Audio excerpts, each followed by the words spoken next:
पृथ्वी की उत्पत्ति का प्रसंग। नारद जी ने कहा, भगवान आपने बतलाया है कि श्री कृष्ण के निमेष मात्र में ब्रह्मा की आयु पूरी हो जाती है। उनका सत्ता शून्य हो जाना ही प्राकृतिक प्रलय कहा जाता है।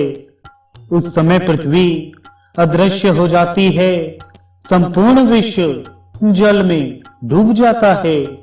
सबके सब पर ब्रह्म परमात्मा श्री कृष्ण में लीन हो जाते हैं। तब उस समय पृथ्वी छिपकर कहाँ रहती है और सृष्टि के समय वह पुनः कैसे प्रकट हो जाती है।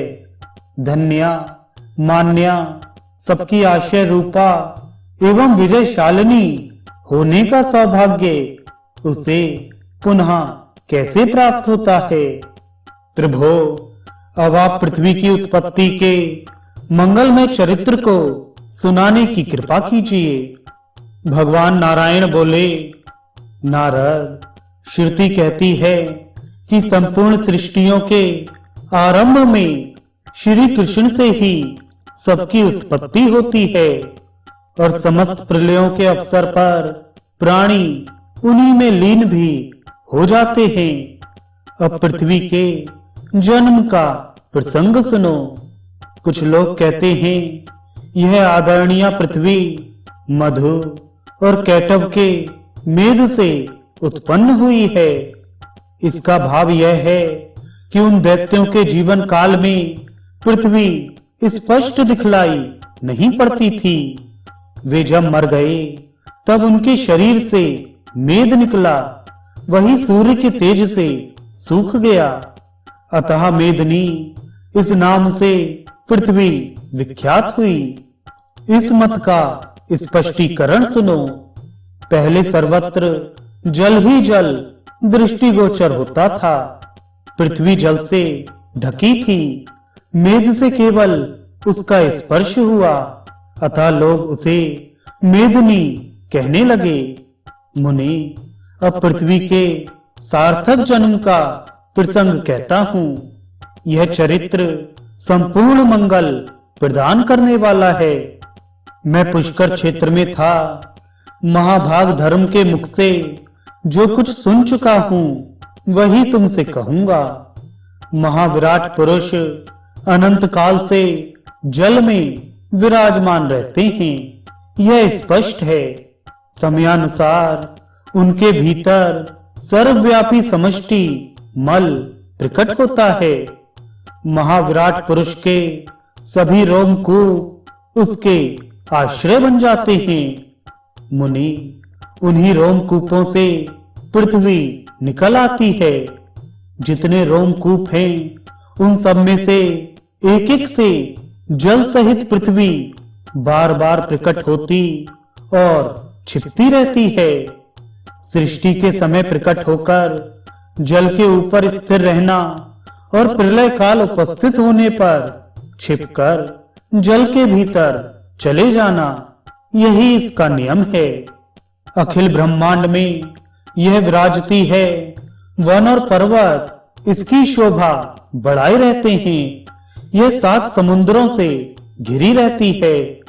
7 द्वीप इसके अंग हैं। हिमालय और सुमेरु आदि पर्वत तथा सूर्य एवं चंद्रमा प्रभृति ग्रह इसे सदा सुशोभित करते हैं। महाविराट की आज्ञा के अनुसार ब्रह्मा, विष्णु तथा शिव आदि देवता प्रकट होते एवं समस्त प्राणी इस पर रहते हैं। पुण्य तीर्थ तथा पवित्र भारतवर्ष जैसे देशों से संपन्न होने का इसे सुअवसर मिलता है। यह पृथ्वी स्वर्णमय भूमि है। इस पर 7 स्वर्ग हैं। इसके नीचे 7 पाताल हैं। ऊपर ब्रह्मलोक है। ब्रह्मलोक से भी ऊपर ध्रुवलोक है। नारद, इस प्रकार इस पृथ्वी पर अखिल विश्व का निर्माण हुआ है।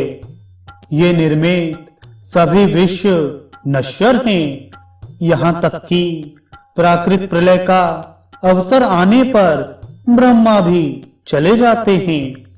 उस समय केवल महाविराट पुरुष विद्यमान रहते हैं।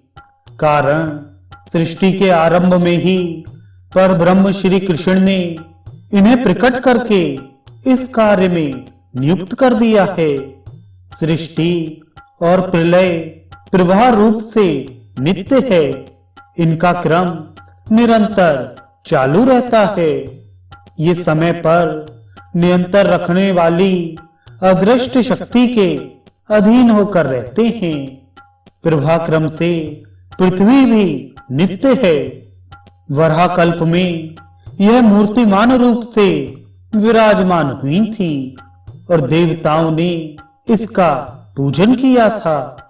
मुनि, मनु, गंधर्व और ब्राह्मण प्रायः सभी इसकी पूजा में सम्मिलित हुए थे।